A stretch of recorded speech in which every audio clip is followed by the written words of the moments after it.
On day 220, I'm going to reference a story that I've talked about a couple times in the past, but I want to come back to it. It's a special day for me.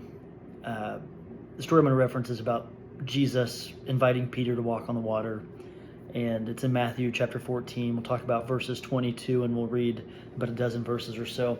But special day for me because I got 1 out of 4 sessions done on a tattoo, and I don't know if you can see it good. I don't mind sharing it, but there's Jesus and Peter today that I got done. More pieces to come, but this is a really special story to me because Peter specifically is someone that I really look to in the Bible and can relate with. I mean, this is a man that, we'll talk about this specific story, Matthew chapter 14, about him kind of freaking out about the wind and about sinking. It's also a man that's denied Jesus 3 times, but then was also a man that restored his ministry and ended up leading people until very late into his life, knowing that, I mean, this guy lived 30 years after Jesus passed away and just continued to lead people towards Christ to the point where he knew he was going to be persecuted for it. And he was eventually hung upside down on a cross for the mission of Jesus. Someone that was just all in, committed, and had learned from his past mistakes. So specifically this story right here that I'm referencing with the tattoo is Matthew 14, starting in verse 22. It says, "Immediately Jesus made the disciples get into the boat and go on ahead of him on the other side while he dismissed the crowd. After he had dismissed them, he went up on a mountainside by himself to pray.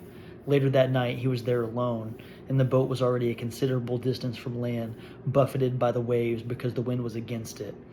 Shortly before dawn, Jesus went out to them walking on the lake. When the disciples saw him walking on the lake, they were terrified. 'It's a ghost,' they said, and cried out in fear. But Jesus immediately said to them, 'Take courage, it is I, don't be afraid.' 'Lord, if it's you,' Peter replied, 'tell me to come to you on the water.' 'Come,' he said. Then Peter got down out of the boat, walked on the water, and came toward Jesus. But when Peter saw the wind, he was afraid, and beginning to sink, cried out, 'Lord, save me.' Immediately Jesus reached out his hand and caught him. 'You of little faith,' he said, 'why did you doubt?' And when they climbed up into the boat, the wind died down. Then those who were in the boat worshipped him, saying, 'Truly, you are the Son of God.'" Those who were in the boat worshipped him, saying, "Truly, you must be the Son of God." And this is something where when Peter walked off that boat, like, he didn't need to be worried about how far he was getting away from the boat. He didn't need to be worried about physically standing on water. He didn't need to be worried about the wind and the storms. I don't know how windy it was, but it says when Peter saw the wind, he was afraid. I can just only imagine, and I think we all can relate to this in our life, is we want to trust Jesus. Like, Peter literally was the one that suggested, like, "Jesus, if it's you, like,"